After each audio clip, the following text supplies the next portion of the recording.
Hey guys, it is Friday, October the 29th, and I'm very excited about this one. We got invited to go see how they build snowboards at the Gilson snowboard factory. I say that, they say it's a farm factory, and looking it up on Google, it definitely looks like it's in farm country and in a smaller, less industrial setting. So that being said, let's go take a look at how they're cranking out as many snowboards as they are. All right, hold up. So it was pouring rain when we got there and didn't get a chance to film the introductions. So the dark-haired guy you're seeing in the video is Austin. He's a co-founder of the company. You'll hear the story there. The blonde-haired guy is Gage. He is the one that you're going to see doing the demos this winter, traveling around with snowboards to let you guys ride them. So that being said, now let's take a look at how they built some snowboards. You're one of the originals too, right? Yep. All right, so he was telling me that you started more, I got my camera close on, but you started more from the POW side of it instead of the park side of it, right? In a way, yeah. So originally the whole idea started when Nick was actually in middle school. So when he was in middle school, he didn't like the idea that the fastest skier or snowboarder in the world was a skier instead of a snowboarder, and he wanted to come up with a design to figure out how to make snowboarding as equally as fast as skis. So that's kind of why he came up with this very first one. He was in middle school and built this out of a door. So this was his very first idea. This is cool. And was specifically designed to be faster.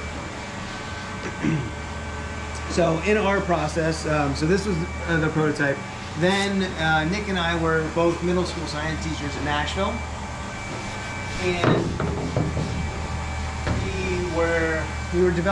we developed our science curriculum from the ground up, and a big part of our curriculum was to have hands-on learning. So we did either a lab or an experiment or a demonstration every single day in the classroom. And then the second year, we're like, we're going to up the ante, and we're going to do a year-long science fair project. So anytime we had free time, they could work on their science fair project and develop a larger project throughout the year. We thought it was only fair if we also had a science fair project. So we revisited Nick's idea that he had when he was in middle school of a three-dimensional base design to be faster than the standard snowboard. So it was also a fun project for us too, because we both love the snowboard, so it fit in perfectly. So we actually tore up his basement, and we converted it into a little snowboarding shop. And when I say little, like half of it you could walk through, the other half you kind of had to go through like this. But it worked, right? So we got 2 prototypes done. We were super excited about them. We're like, this is gonna kill it. We've done this amazing job. And we took them out west, and we skied on or snowboarded on them, and they were absolutely terrible. Like, we were so excited about them being a three-dimensional base design that we forgot that snowboards should do things like not weigh 30 pounds and to be able to flex and bend. So this was that design right here. I can tell by looking at it. Yeah, We just over-exaggerated everything. It's very heavy. Yeah. Very heavy. Can't really bend it. And the funny part is we were so excited about it, we didn't notice any of that stuff until we started riding it. And Nick likes to tell people that I'm more of the realist, and he's the person who's always like, oh no, this is great. So he was riding, he's like, no, this is great. And I'm like, it's not great. It's like riding a canoe down a mountain, like strapped to your feet. It was pretty bad. So we were pretty disheartened with how bad it was on that first one. So we came back, we told our students, and like we've been telling them all year, for experiments, they're like, okay, so what's your next design? I'm like, oh, I guess we got to design another iteration. Failures is where you learn. That's what we've been telling everybody in the classroom. Like, when you fail, you learn something.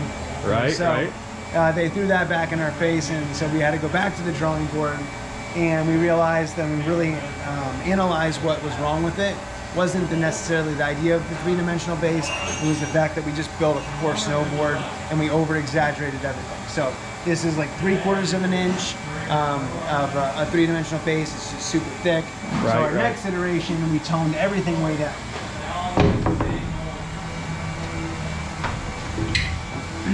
So we're still in the basement. We're still building things, you know, very much bootstrapping whatever we can find to build. So it's definitely not with the quality that we're building now, but it was much more in line with the traditional snowboard. You know, it actually flexes.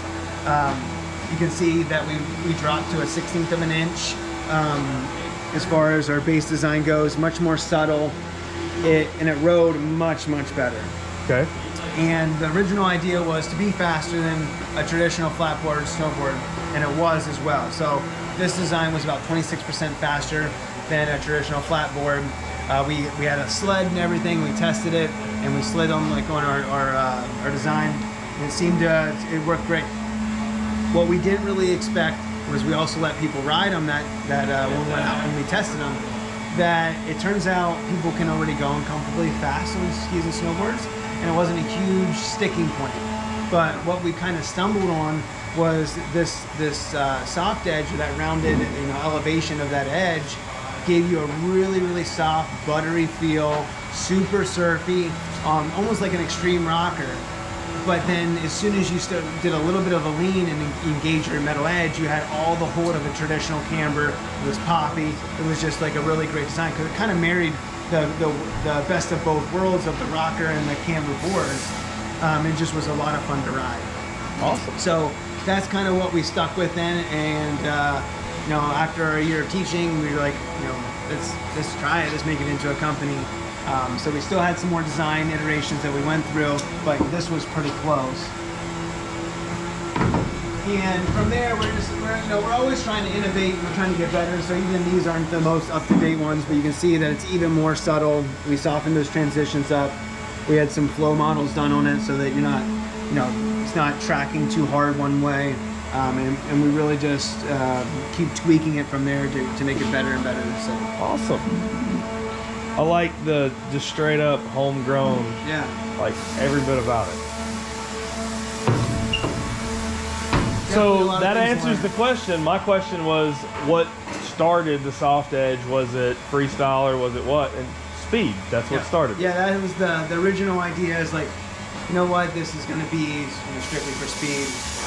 So it's funny, you went chasing a racer board and then found a park board. Yep, absolutely. That's awesome.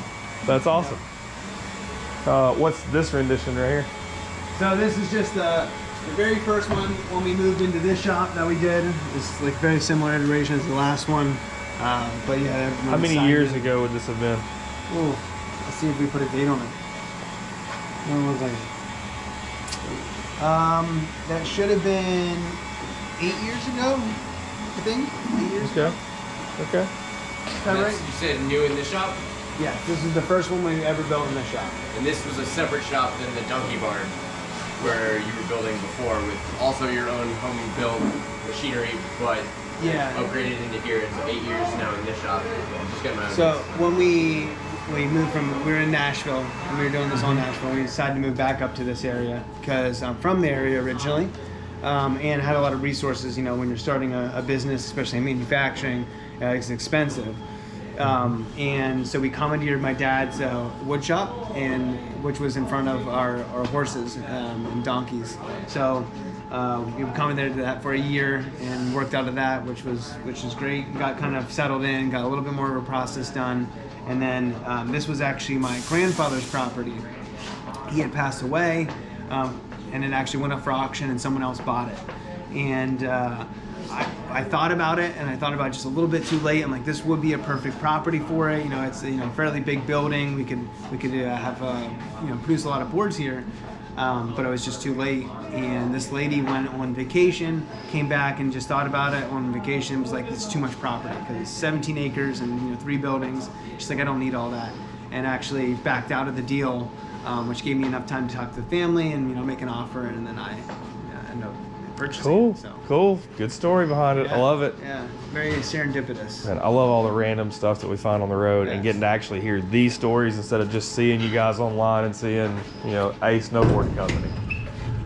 Love it. I guess speaking of the story, you know, you can see our logo there.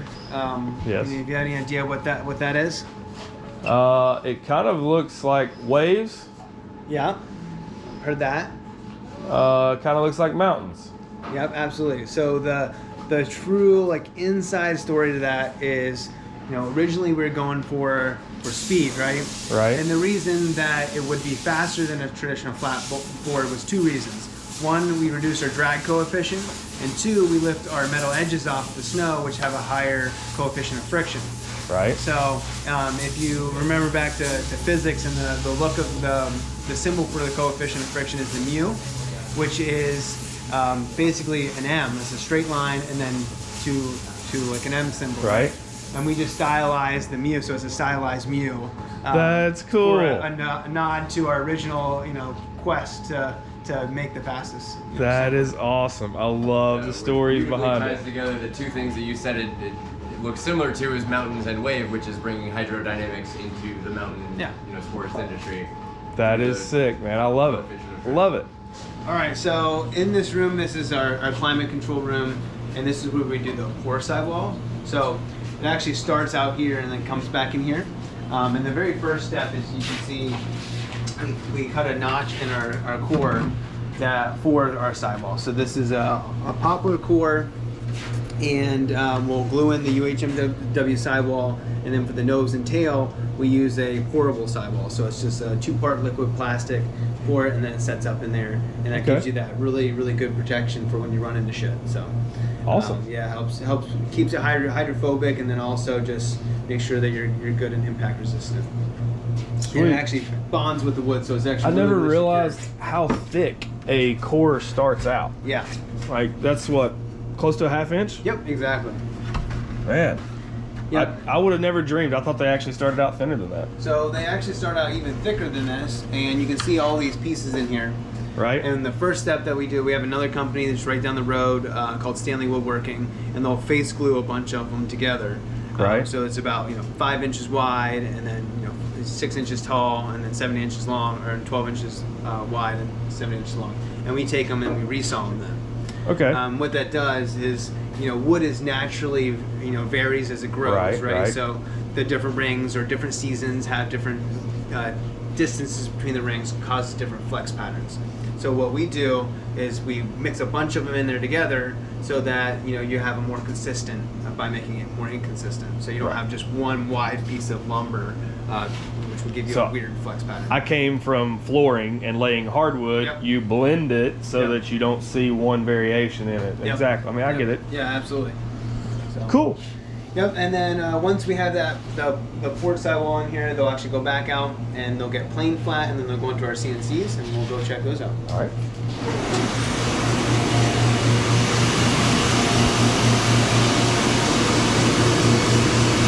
So this is the planer, and we'll plane them down to our thickness in here. So these are all planed and ready to go onto our CNCs now. You can see they have the port sidewall, they got the UHMW sidewall, and they're ready to get shaped. The first step is to put our 3-dimensional base design in there.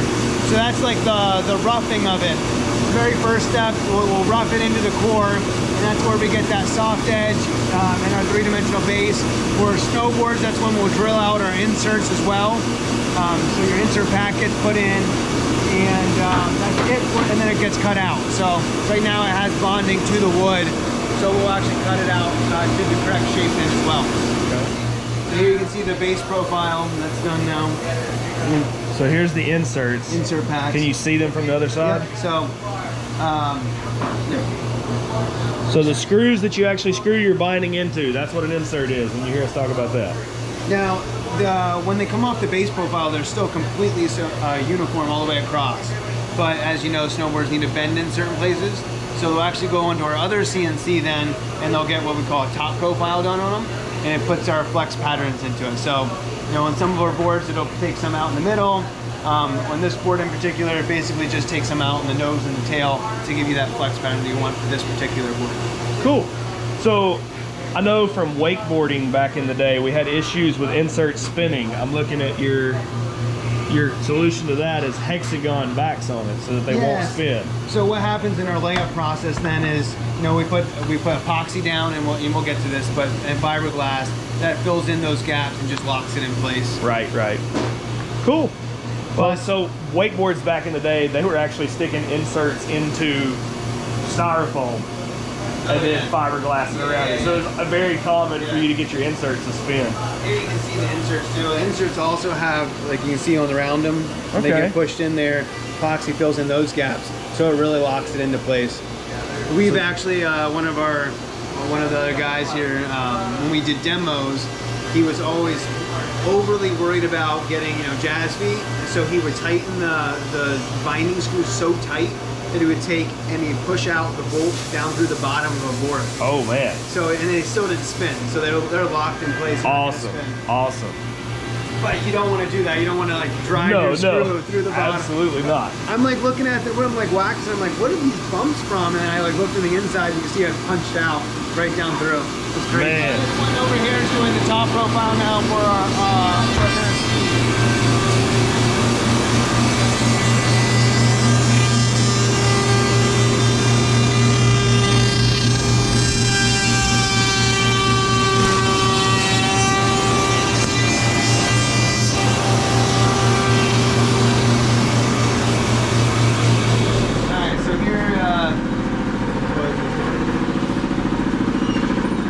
here's where we get graphics onto our actual boards. So we use 4 different types of plastic, mainly 3, but we have 4 different types of plastic. You can see over there on the wall. We have a clear top, we have a white top, we have a clear base and a white base. Now we almost exclusively use clear base at this point, but if you think of graphics as like different resolutions, the top sheets are designed to do 2 things. They're designed to wick away water and to look fantastic. So they have really high resolution on the top sheets, and you can print out like anything, right? You can put your picture on a piece of sublimation paper and sublimate it. Looks great. That's actually our picture right there. I don't know if you guys know. You probably know Roman Atwood. He came in and built a board here as well. And we were just messing around. He's like, "Oh, can I put my face on the top sheet?" So we did it. So. Now, that's a massive printer. Yeah, we use a brand new printer. It's fantastic, really great color, really poppy.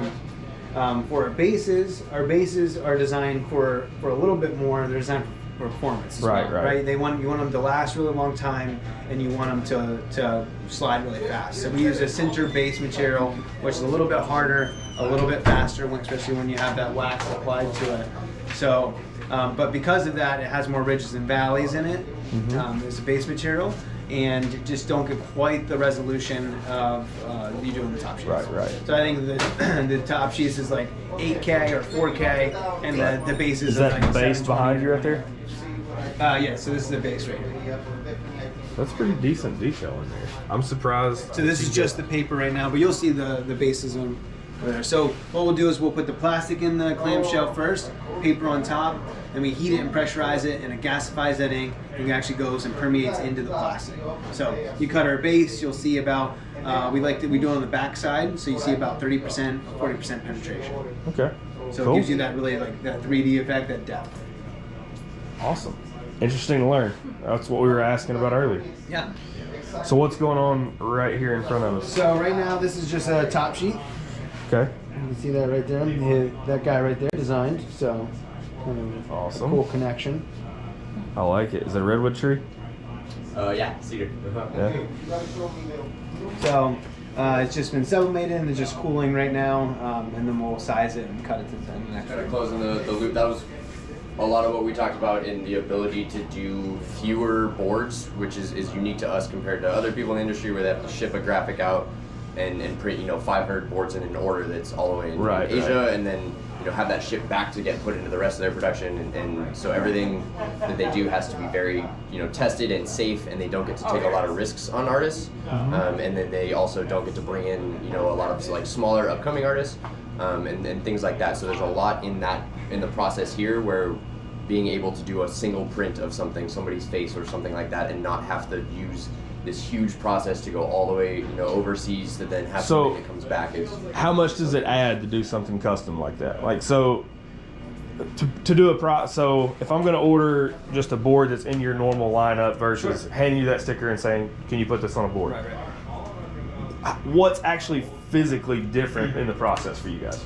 So it's mostly logistics as far as that goes. You know, I mean, when you're thinking about manufacturing, you think of it as a giant ship, right? Right. So anytime you throw in a new variable, it takes a little bit harder to swing either way. So we come up with a system to do that. So it takes a little bit more time. But what we do is we have two different price options as far as our offerings for customs go.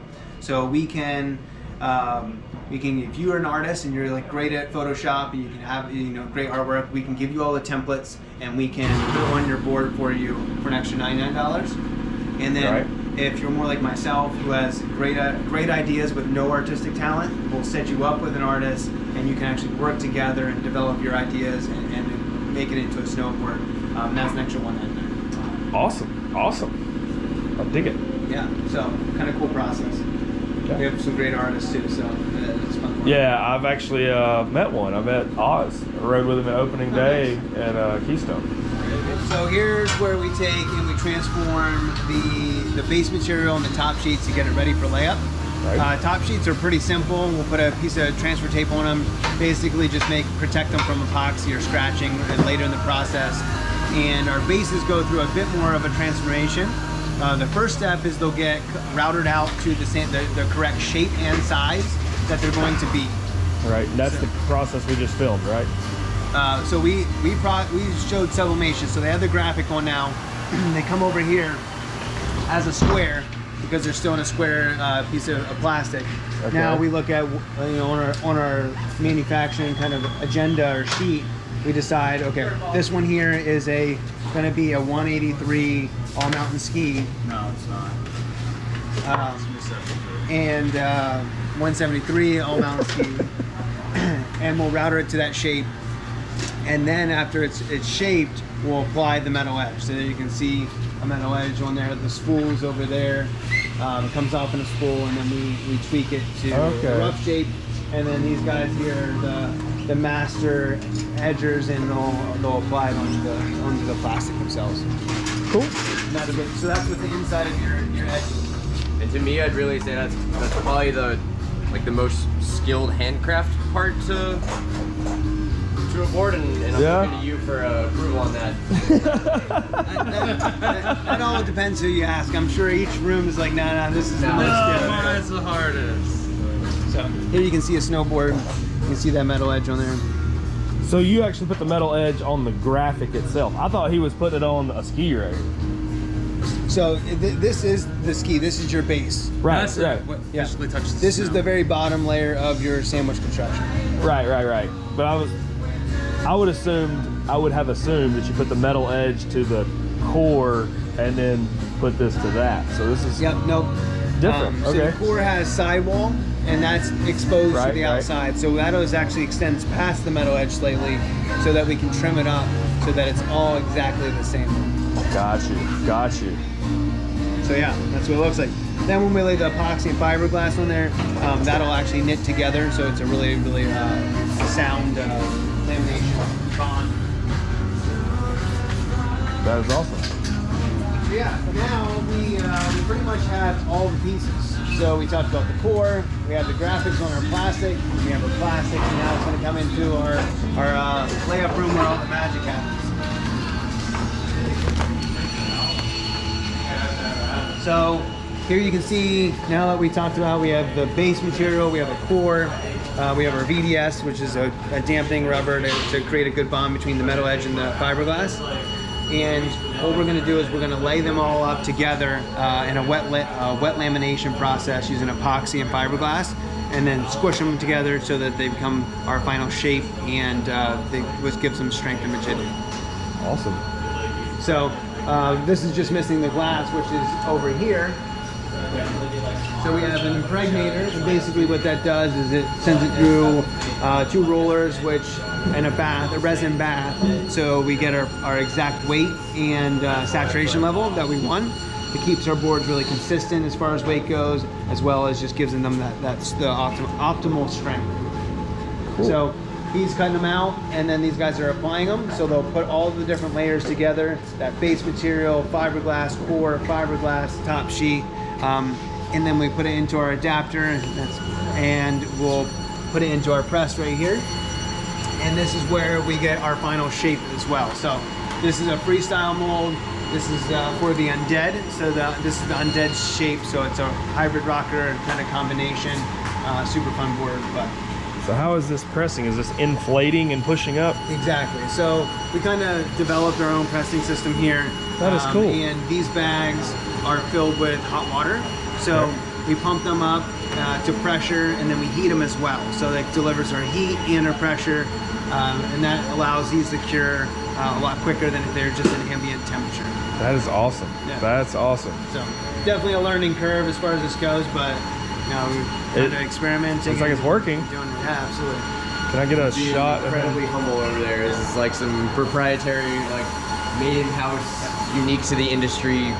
I've watched a few, and there's a big machine that's pressing. This is totally new, isn't it? Yeah, so it allows us to be a little bit more adaptable. You know, we can slide in different molds really quick, and then so yeah, it's a good process. Man, that's cool. Yeah. Congratulations. That's sick. So when they come out now, and we'll go over here to see, is they'll come out in what we call, you know, really technical term, a snowboard square. That's because there's actually leftover epoxy and fiberglass. Actually, you want to grab that one, Gage, so we don't have to go in the loud room. That board right there. This right here? Yeah. No, the board that leaning up against.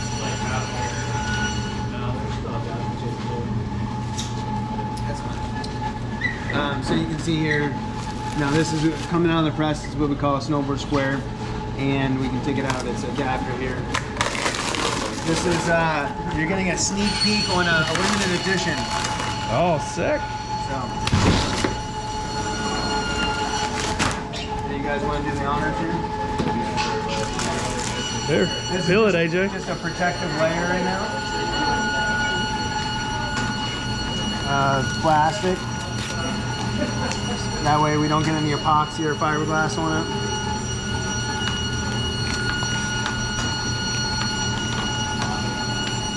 It was a big reveal.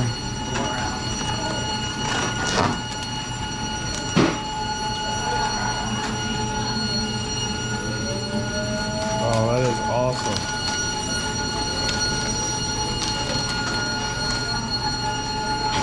So you can see now that that shape is there. This looks like just a normal square. But if you flip it over, that edge that we put the metal edge on the plastic already. That's going to be really important because that's what we're actually going to use to cut it out. So that acts kind of like a guide. I like to say that we use the force to cut them out because you know you don't see the edge when you're cutting them out. You just feel it, so you can hear it, you can feel it, and that's what he's doing right now. It's kind of loud, but he's cutting them with bandsaw and just zipping out all that extra epoxy and fiberglass. Okay. Can I get a shot of him doing that? Yeah. And that's where I have to maybe retract my, or qualify my earlier statement about the hand-skilled portion. The putting the edge on is crazy impressive to me, but then them being able to cut it out using, like you said, the force or just the tune of the bandsaw on a metal edge is also up there in impressive acts going on. What's the process you're doing here? You're doing the... This is the layup process with fiberglass, wood core, and the epoxy. This is how we do before we put them in the press. Sick. This is our vibration dampening tape here. Okay, so that right there is what's going to keep it from vibrating up under my feet whenever I'm running 60 miles an hour, right? That too, and it also helps with when the board flexes. It helps with it not busting away from the epoxy. It just helps with that flexibility. Because I've asked about laying it up without the tape, and that's what I was told is that it's just kind of like a barrier to help with the support of it. Cool. Looks like you've done a few of these. Yeah, done a fair share, that's for sure. Well, we just did the math, and it was, what was it, 7,300 boards a year? Something like that, yeah, if it's 20 every day. Yeah, it's 20 a day, it's 7,300 boards a year. I've been here for about 2 years. So hopefully over 1,000. That's crazy, man. over 1,000 snowboards. There's If I could.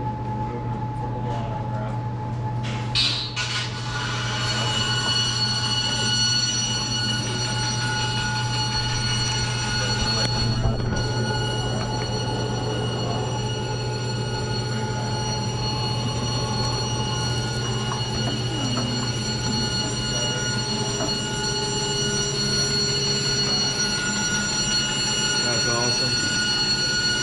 I've got enough stickers for everybody. I don't want everybody to have to hold on to them. You can just leave you with a pile of them, and then you can give them to everyone. Yeah, we'll have a big sticker swap. Yeah, yeah. Change a bunch. Easily. So, I live in a van, she lives in a bus, and we travel the country just filming whatever we can get into for the day. And this was literally just a random phone call yesterday. Oh yeah? Yeah, so here we are. That's pretty cool. Yeah. It's like this guy. Living in his van up there. The road. You and Cole. Yep. So, curious, why is there one insert left out of them? I've noticed that on a few cores. That is for our alignment. I think this is probably the most at one time. There's an insert here. Ah, insert okay. here. Because if you were to put all the inserts in and then go to try and press it, it could shift. And then you have a core shift, and then you don't have a good board or good ski. Makes sense. So you just leave out those two for centering, for alignment. Learn something new every day. Or at least we try to. That's right, that's right.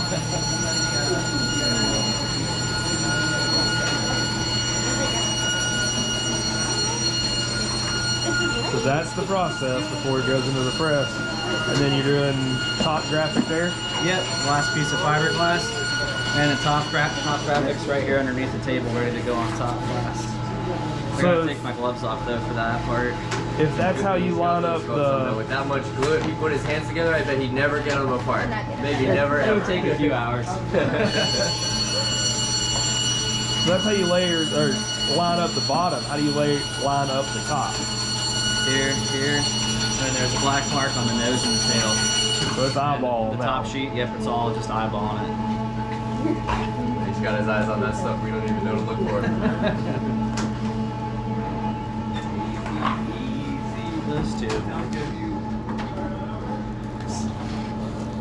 Hey, settle down. That's it. All right, you guys want to go to the next room? Yeah. Thanks, man. Yeah, man, no problem. I can show you the top graphic here if you want. Sure. Just jump off the table. So we blow it off quick so I get any dust off the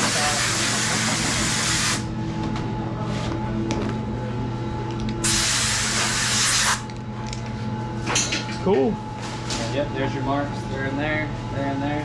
Just line it up, wrap it up, put it in press. Awesome, man. What was your name? Joel, I'm Chris. nice to meet you. You too. This is cool to see, man. Appreciate it.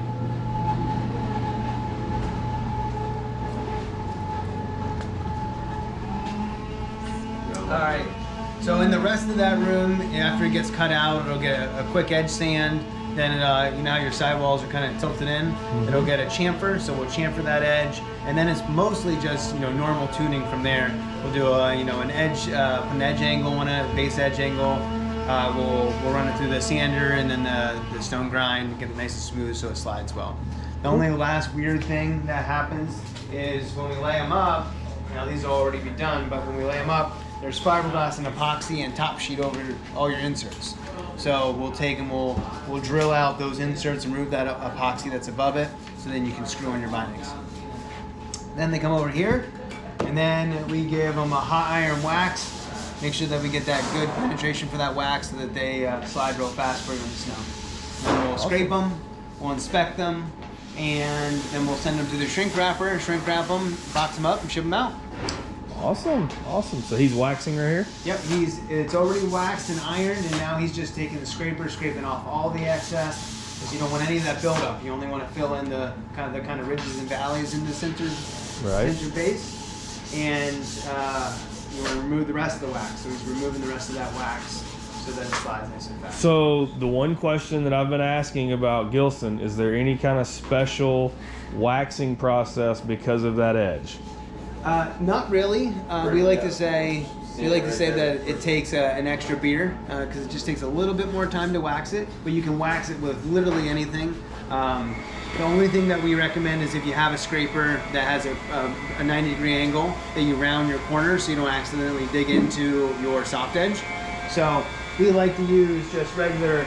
We get these paint scrapers here, or these spatulas, and you know the biggest thing is they have around the corner. So when we do our soft edge, we kind of go in like that, and it'll remove that wax off that soft edge without scratching your base or digging into it. Awesome. Base is really hard, so it's hard to scratch it or dig into anyway. So you don't have to be too careful. But some of our riders like to use credit cards. Where do we get these? You can get them on Amazon, like 20 cents a piece, so they're super cheap. Like I said, our riders will just take an old credit card, round a corner, and use that for the soft edge. Or you can get a normal scraper like this, and you can round your soft edge or around your edge there, and then you can still go in and do that. Gotcha. So that's where the extra beer part comes in. It's Exactly. around. Gotcha. Yeah. Awesome. Plus, who doesn't like an extra beer? More recent growth size, but this was what we did all summer. Okay. Cool. We're a part of it and just getting ready for like the major parts of the season to fill in the holes we predict to have. I love the graphic on the Undeads. Yeah, that guy's fun. He's been the same artist for like several years in a row, coming up with reiterations and stuff. And I thought this one was pretty fun. So I will say right now, those of you, whenever I said a snowboard factory, when you were expecting some big industrial complex, that's not what we're at. This is like a, how would you call it? Like a grassroots snowboard company? Yeah, snowboard farm factory has been the the easiest way to relay with this uniquity. So we're in the basement of a house right now, and this is where they have their inventory stacked. And it's so cool to see that you don't have to spend a couple $1 million on a facility to be able to be a world stage player. This is sick, man. There's a lot of snowboards here. This was packed quite a bit fuller not that long ago, but we've started early. Start of the season, so they're moving them. Again, due to the rain, I didn't get to film an outro and us saying goodbye the way that I would like to. But huge thanks to the crew at Gilson. Thank you for taking your time out of your day to show us around and allow my viewers into your factory. And not only that, guys, look at what they did. They hooked me up with an Undead. I'm so stoked and so thankful. This is going to be dope. I needed a new board bad, and I am very excited to play with this butter pad. Should totally change the rail riding game. So I fell on my face on a rail last year, jumped into a board slide, hooked up, and just ate it. I don't know if you guys noticed or not, but I didn't do very many board slides last year because of that. It just it messed with my mental game. So hopefully this right here helps fix that. And yeah, stay tuned to see how it rides. Thank you guys. Thank you guys. Thank you guys. We'll see you on the next one.